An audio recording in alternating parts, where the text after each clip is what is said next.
কিশোলা একাডেমিতে সকল ছাত্রছাত্রীদের স্বাগত।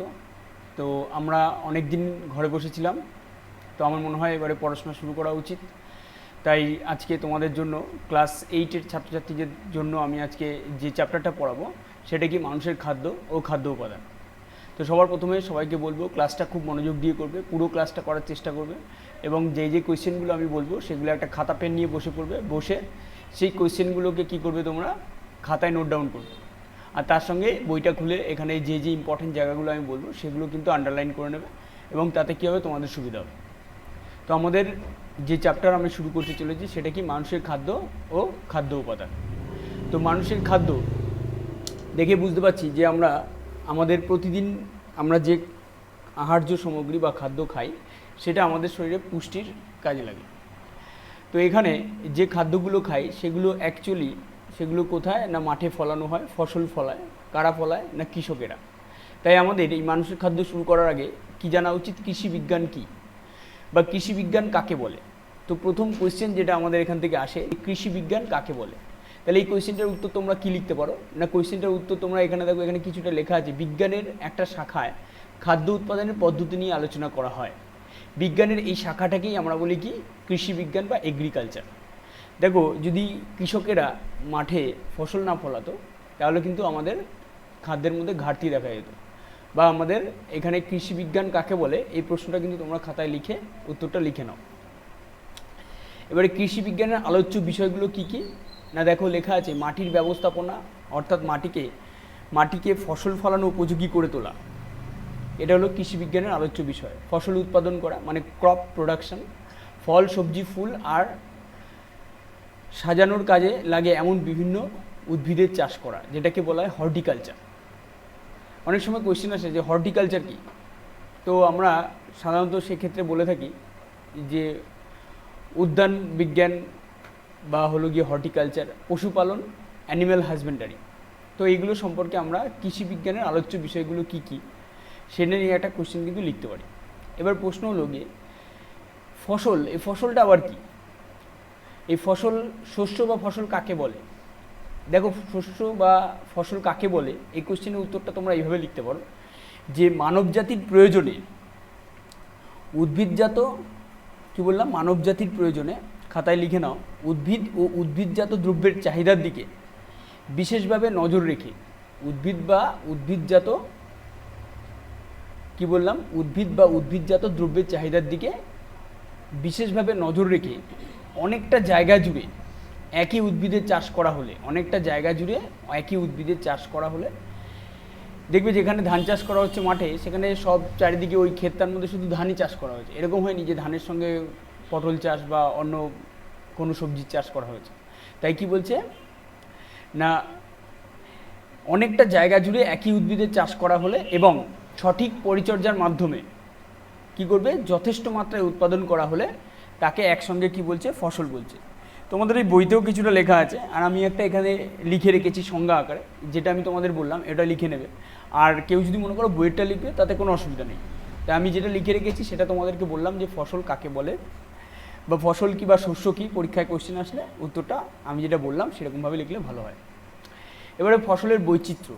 ফসলের বৈচিত্র্য মানে আমরা তো শুধু ধান বা গম সম্পর্কে পরিচিত নই, আরও অনেক ফসল আছে। সেই ফসলগুলোকে এক একটা ক্যাটাগরিতে ভাগ করেছে। সেই ক্যাটাগরিগুলোর মধ্যে দেখো এখানে দেওয়া আছে ফসলের ধরন। তন্ডুল জাতীয় ফসল, পরীক্ষা কোশ্চেন কী দিতে পারে, তন্ডুল জাতীয় ফসলের উদাহরণ দাও। তোমরা কি ফসলের বৈচিত্র্য, এখান থেকে ফসলকে কয়টা ভাগে ভাগ করা যায় বা ফসলের শ্রেণী বিভাগ করো বলে একটা কোয়েশ্চেন লিখে এই যে শ্রেণীটা রয়েছে এটা কিন্তু তোমরা উল্লেখ করে দিতে পারো। তন্ডুল জাতীয় ফসলের মধ্যে ধান আর গম। এর আগে জানতে তোমরা যে ধান গমকে কোন জাতীয় ফসলের অন্তর্ভুক্ত করা হয় না, তন্ডুল জাতীয় ফসলের অন্তর্ভুক্ত করা হয়। এছাড়া দেখো তন্তু জাতীয় ফসল, এটা তোমরা জানতে অনেকে হয়তো। তন্তু জাতীয় ফসল কী কী না, তুলো, পাট, এগুলো হলো গিয়ে তন্তু জাতীয় ফসল। তারপর ডাল জাতীয় ফসল রয়েছে ছোলা, মটর, বিন। তৈলবীজ পাওয়া যায় এমন ফসল রয়েছে সর্ষে, সূর্যমুখী। কন্দ জাতীয় ফসল রয়েছে আলু, আদা। তো এরকম এখান থেকে যেটা কোয়েশ্চেন আসে সে বাগিচা ফসল, বাগিচা ফসল বা বাগানে চাষ করা এমন ফসল, সেগুলোর নাম কি, চা, কফি, রাবার, এগুলো কি বাগিচা ফসল। ওষুধ পাওয়া যায় এমন গাছ থেকে তুলসী গাছ। মশলা পাওয়া যায় সেটা হলো কি গোলমরিচ, আদা। তো আমরা এই ফার্স্ট পেজ পড়লাম। এখান থেকে কারোর যদি কোনো কিছু বুঝতে অসুবিধা হয় তাহলে অবশ্যই আমাকে কি করবে, মেসেজ করবে। বা তোমরা ফোন করতে পারো আমাকে, আমার সঙ্গে যোগাযোগ করবে। তো আশা করব যে আমি এই ক্লাসটা সবাই খুব মনোযোগ দিয়ে করবে, পুরোটা করবে। তার কোয়েশ্চেনগুলো অবশ্যই খাতায় কী করবে, লিখে নেবে। তো এরপরে আমরা পরের পাতায় চলে যাব। দেখো সেখানে হর্টিকালচার, একটু আগে বলছিলাম উদ্যান বিজ্ঞান বা হর্টিকালচার কী, বা হর্টিকালচার কাকে বলে।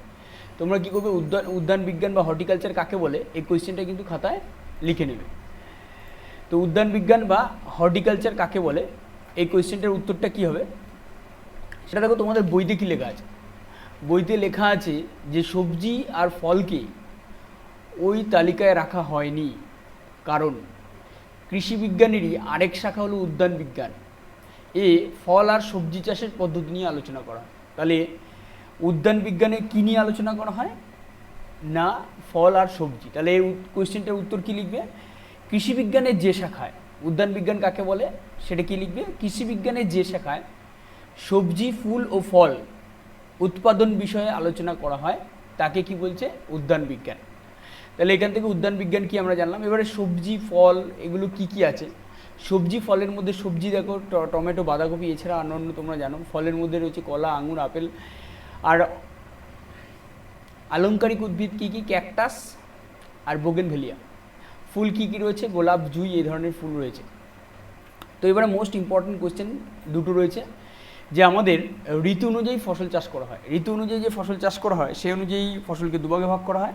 একটা হলো কি খরিফ ফসল, আর একটা কি রবি ফসল। এবারে প্রশ্ন পরীক্ষায় কি আসবে তোমরা বুঝতে পারছো, খরিফ ফসল, রবি ফসল কাকে বলে উদাহরণ দাও।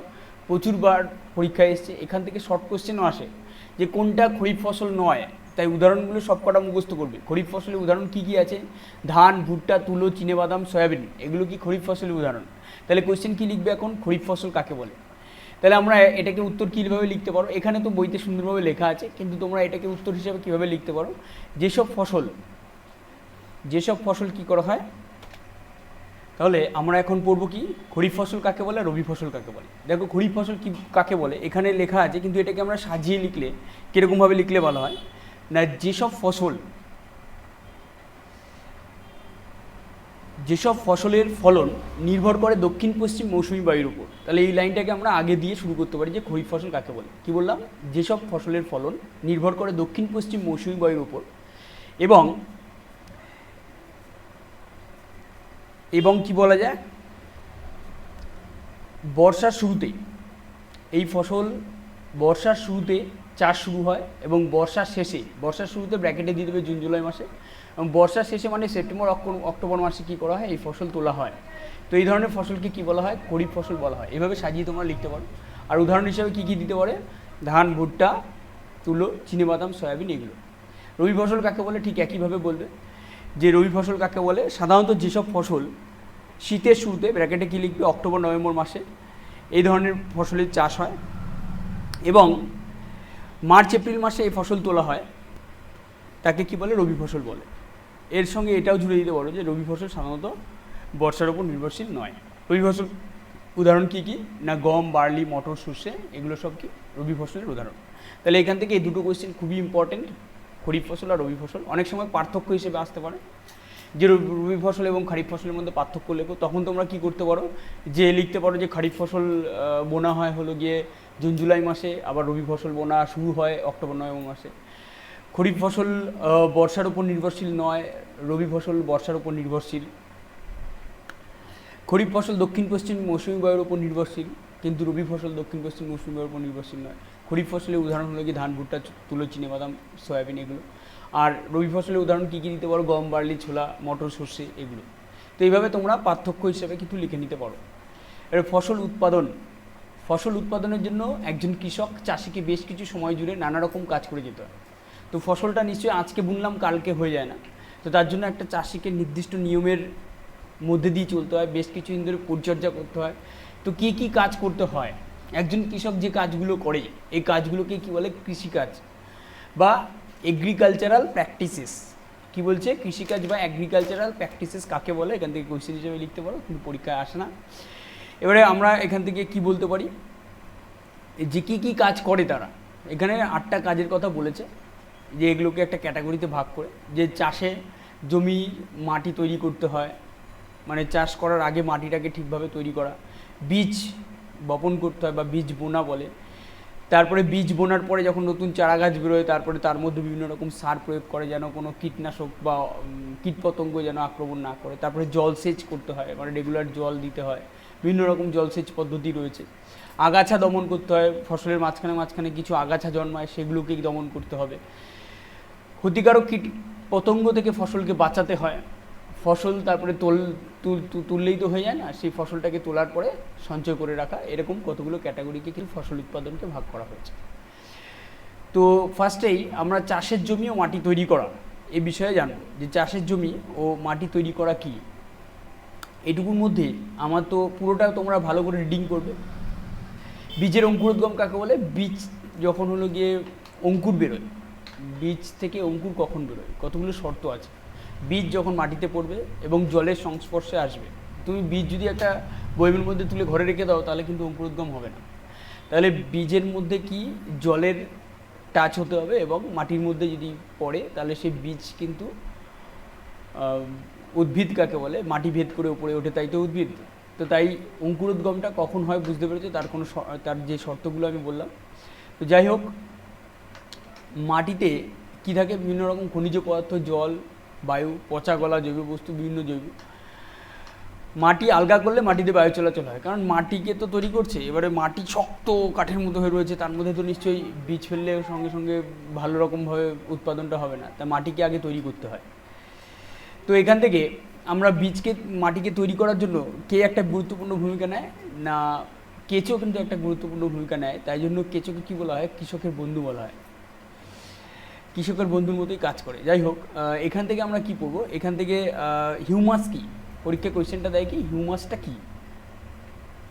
আমরা বলতে পারি মাটির যে জৈব পদার্থ তাকে বলা হচ্ছে কি হিউমাস।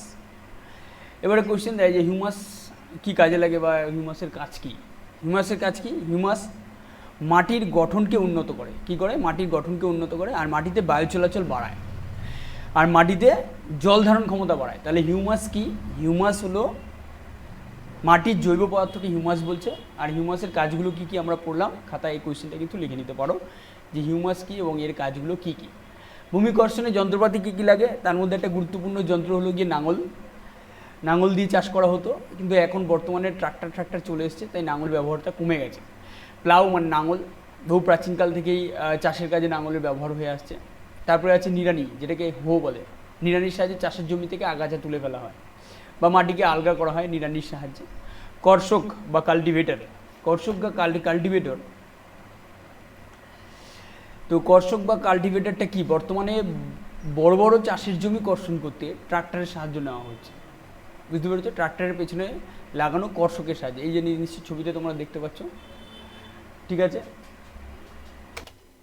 তো এখন আমরা কিছু কোয়েশ্চেন লিখে নেবো খাতা বার করে, যে এখান থেকে আমরা যেগুলো পড়লাম সেগুলো থেকে কি কোয়েশ্চেন। ফার্স্ট কোয়েশ্চেন, নিড়ানি কী কাজে ব্যবহার করা হয় বা নিড়ানির কাজ কী। একটু আগে আমরা দেখলাম যে এখানে নিড়ানি রয়েছে, নিড়ানির কাজ কী। নিড়ানির কাজ কী সেটা লিখবে। নিড়ানির কাজ চাষের জমি থেকে আগাছা তুলে ফেলতে সাহায্য করে, আর চাষের জমি মাটি আলগা করতে সাহায্য করে। এরপরে কোয়েশ্চেন কি, নাঙল কী ধরনের যন্ত্র। তো তোমরা কি বলতে পারো, নাঙল কী বা নাঙল কী ধরনের যন্ত্র। চাষের জমির মাটি আলগা করা এবং মাটির কণাগুলিকে ওপর নিচে করার জন্য যে যন্ত্র ব্যবহার করা হয় তাকে কি বলছে? নাঙল বলছে। তারপরে কোয়েশ্চেন কি আসে না, বীজ বপন বলতে কি বোঝো? বপন করা বা সোয়িং। বলছে চাষের ভূমি কর্ষণ, লেভেলিং এবং সার প্রয়োগের পর বীজ থেকে চারাগাছ পাওয়ার জন্য যে পদ্ধতিতে জমিতে বীজ ছড়ানো হয় বা বিশেষ যত্ন নিয়ে বীজ বপন করা হয় তাকে বীজ বপন বলে। তাহলে বীজ বপন কাকে বলে, এরকম ধরনের কোয়েশ্চেন থাকতে পারে। তারপরে কোয়েশ্চেন থাকে যে সার কি বা সার কাকে বলে। উদ্ভিদের বৃদ্ধি ও ফলন বাড়ানোর উদ্দেশ্যে যে সমস্ত পদার্থ জৈব অথবা অজৈব চাষের জমিতে প্রয়োগ করা হয় তাদের কি বলছে? সার বলে। আমরা জানি সার ক রকমের হয়, দু রকমের হয়, একটা জৈব সার আর একটা কি অজৈব সার। জৈব সার আর অজৈব সার। এরপরে এখান থেকে আমাদের বীজ বপন কি আমি একটু আগেই বললাম, বীজ বপন সোয়িং কি বা কাকে বলে, কোয়েশ্চেনটার উত্তর লিখবে। সার প্রয়োগ। এবারে প্রশ্ন হলো গিয়ে মুখ্য খাদ্য উপাদান বা গৌণ খাদ্য উপাদান, সার প্রয়োগ। তো মুখ্য খাদ্য উপাদান কি কি উদ্ভিদের ক্ষেত্রে? Carbon, hydrogen, oxygen, nitrogen, phosphorus, potassium, magnesium, sulphur. আর গৌণ খাদ্য উপাদানগুলো কী কী এখানে রয়েছে।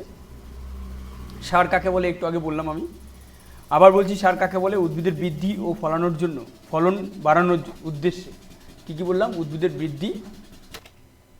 তাহলে সার কাকে বলে কি বলছি না, উদ্ভিদের বৃদ্ধি ও ফলন বাড়ানোর উদ্দেশ্যে যে সমস্ত পদার্থ, ব্র্যাকেটে কি আসবে, জৈব বা অজৈব, চাষের জমিতে প্রয়োগ করা হয় তাদের সার বলে। আর একটু আগে আমরা শুনলাম কি জৈব সার মানে অর্গ্যানিক, আর হলো কি অজৈব মানে ইনঅর্গ্যানিক। তাহলে জৈব সার আর অজৈব সার কাকে বলে এখান থেকে আমরা কিন্তু লিখে নিতে পারবো। কি বলছে, মৃত উদ্ভিদ আর প্রাণীদের বর্জ্য যদি পচানো হয়, সে পচিয়ে জৈব সার তৈরি করা হয়। চাষিরা খোলা জায়গায় একটা গর্ত খুঁড়ে সেখানে মৃত উদ্ভিদ আর প্রাণীদের বর্জ্য পদার্থ ফেলে রাখেন পচে যাওয়ার জন্য। ব্যাকটেরিয়া আর ছত্রাকের বিয়োজন ও রূপান্তর ক্রিয়ায় এই সমস্ত বর্জ্য পদার্থগুলো পচে গিয়ে কী তৈরি হয় না, জৈব সার তৈরি হয়। অজৈব সার বা ইনঅর্গানিক ফার্টিলাইজার, ইনঅর্গানিক ফার্টিলাইজার বা অজৈব সার কাকে বলে, অজৈব সার হলো এক ধরনের রাসায়নিক পদার্থ, এতে কি থাকে অজৈব লবণ যা উদ্ভিদের বৃদ্ধি সহায়ক। সার কারখানায় তৈরি করা হয় যেগুলো, সেগুলো হলো কি অজৈব সার। অজৈব সার 3 রকমের হয়, নাইট্রোজেন, ফসফরাস আর পটাশিয়াম। এগুলোকে একত্রে অজৈব সার, এই 3টে নাইট্রোজেন, ফসফরাস, পটাশিয়ামকে একত্রে কী বলে, এনপিকে। তো পরীক্ষায় কোয়েশ্চেন দেয়, অনেকবারই দিয়েছি যে এনপিকে কী, তাহলে এটা তোমরা একটু গুছিয়ে লিখে নাও। এনপিকে কী, উদ্ভিদের বৃদ্ধি ও ফলন বাড়ানোর উদ্দেশ্যে যে অজৈব সার মাটিতে প্রয়োগ করা হয় তা জমির 3টি প্রাথমিক মৌলের ঘাটতি পূরণ করে। এরা হলো নাইট্রোজেন, ফসফরাস আর পটাশিয়াম। পটাশিয়ামকে কে দিয়ে চিহ্নিত করা হয়, তাই এদেরকে একত্রে বলা হয় এনপিকে সার। এই সার 3টি উপাদান বিভিন্ন মাত্রায় কিন্তু মেশানো থাকে। তাহলে আমরা আজকে কি পড়লাম, এনপিকে। এইবারে এখান থেকে আরও গুরুত্বপূর্ণ, অজৈব সারের অত্যধিক বা অনিয়ন্ত্রিত ব্যবহার মাটিতে থাকা উপকারী ব্যাকটেরিয়াদের কাজেও কিন্তু বাধা সৃষ্টি করে থাকে। তাই আমরা চেষ্টা করব সবসময় চাষের জমিতে জৈব সারকে ব্যবহার করা, এবং এখনকার দিনে নতুন নতুন টেকনোলজি তৈরি হচ্ছে জৈব সারের মাধ্যমে কীভাবে ফসল ফলানো যায় এবং সেই ফসল মানুষের পক্ষেও খুব উপকারী হয়। তাই বলছে মাটির বৈশিষ্ট্য অনুযায়ী অজৈব সার ব্যবহার না করলে মাটির রসায়ন পাল্টে গিয়ে ভালোর চেয়ে ক্ষতিই বেশি হয়। যেমন অ্যামোনিয়াম সালফেট NH4 SO4 ব্যবহার করলে যেমন মাটির আম্লিক ভাব বেড়ে যায়, তেমনি সোডিয়াম নাইট্রেট NaNO3 ব্যবহারে মাটির ক্ষারকীয়তাও কিন্তু বেড়ে যেতে পারে। তো তাই জন্য সারের পরিবর্তে মানে অজৈব সারের পরিবর্তে কিন্তু জৈব সার ব্যবহার করার চেষ্টা করা হচ্ছে। তাহলে পরীক্ষায় একটা কোয়েশ্চেন খুব আসে, ভেরি ভেরি ইম্পর্টেন্ট কোয়েশ্চেন, লিখে নাও খাতায়, জৈব সার কেন অজৈব সারের চেয়েও ভালো। জৈব সার মাটির জল ধারণ ক্ষমতা বাড়ায়, এটা হলো গিয়ে ফার্স্ট ব্যাপার। মাটিতে জল ধারণ ক্ষমতা বাড়ায় কে, জৈব সার। জৈব সার ব্যবহার করলে মাটি রন্ধ্রযুক্ত হয়, আর কি ফলে মাটির মধ্যে দিয়ে বিভিন্ন গ্যাসের আদান প্রদানও কিন্তু ভালো হয়। মাটিতে থাকা উপকারী জীবাণুদের সংখ্যা বাড়াতে সাহায্য করে কে, জৈব সার। জৈব সার মাটির গঠন উন্নত করতেও কিন্তু জৈব সার সাহায্য করে। তাহলে আমরা এখান থেকে কি কোয়েশ্চেন পেতে পারি যে জৈব সার এবং অজৈব সারের মধ্যে পার্থক্য কী। তো তোমরা কিন্তু কোয়েশ্চেনটা পরীক্ষায় আসতেও পারে, নাও আসতে পারে, কিন্তু জৈব সার আর অজৈব সারের মধ্যে পার্থক্যটা ভেরি ভেরি ইম্পর্টেন্ট। তোমরা আপাতত এই 4টে পয়েন্ট পড়েই বুঝে গেছো যে জৈব সার আর অজৈব সারের মধ্যে পার্থক্য কী হতে পারে। তাও তোমরা যদি কেউ লিখতে চাও লিখতে পারো যে জৈব সার আর অজৈব সারের মধ্যে পার্থক্য। আমি 3টে পার্থক্য বলে দিচ্ছি। অজৈব সার আগে লিখবে, একটা হেডিং করবে অজৈব সার, আর একটা হেডিং করবে কি জৈব সার। এই অজৈব সারের ঘরে লিখবে মানুষ দ্বারা উৎপাদিত অজৈব লবণ বা জৈব যৌগ যা উদ্ভিদের বৃদ্ধি ও ফলনে সহায়ক। আর জৈব সারের ঘরে কি লিখবে, প্রধানত প্রাকৃতিকভাবে বিয়োজক দ্বারা উৎপাদিত উদ্ভিদের বৃদ্ধি ও ফলনে সহায়ক বিয়োজিত ও পাচিত জৈব পদার্থ। এবারে প্রশ্ন হলো গিয়ে অজৈব সারের মধ্যে উপাদান কী কী থাকে আর জৈব সারের মধ্যে উপাদান। তাহলে অজৈব সারে উদ্ভিদের পুষ্টি উপাদান সমৃদ্ধ হয়, নাইট্রোজেন, ফসফরাস এবং পটাশিয়াম প্রভৃতি থাকে। আর জৈব সারে তুলনামূলকভাবে নাইট্রোজেন, ফসফরাস, পটাশিয়ামের পরিমাণ কী থাকে, কম থাকে। অজৈব সারের ঘরে লিখবে হিউমাস সংযোজনে কোনো ভূমিকা নেই, আর জৈব সারের ঘরে লিখবে হিউমাস সংযোজনে একটা গুরুত্বপূর্ণ ভূমিকা রয়েছে। অজৈব সারের ঘরে লিখবে অজৈব সারে পুষ্টি উপাদান নির্দিষ্ট, আর জৈব সারে পুষ্টি উপাদান নির্দিষ্ট নয়।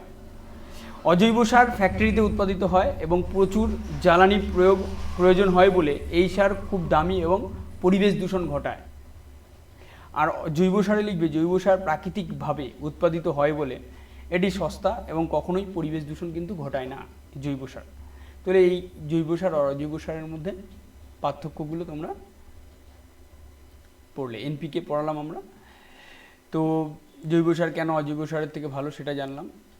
তো আজকে 207 পেজ পর্যন্ত পড়ালাম। এর মধ্যে দেখো দুটো জিনিস রয়েছে, বাইরে থেকে সার ব্যবহার না করে মাটি থেকে হারিয়ে যাওয়া উদ্ভিদের পুষ্টি উপাদান প্রাকৃতিক কী কী উপায়ে আবার ফিরিয়ে আনা যায় এবারে দেখে নেওয়া যাক। বলছে চাষের জমি অনাবাদি ফেলে রাখা, দুটো ফসল চাষের মাঝের সময়টা যদি জমিতে কোনো চাষ না করা যায় তবে প্রাকৃতিক উপায়ে মাটি তার হারানো উপাদানগুলো ফিরে পায়। তাই মাঝে মাঝে পরপর চাষ না করে মাটির জমিকে কিন্তু ফেলে রাখা হয়।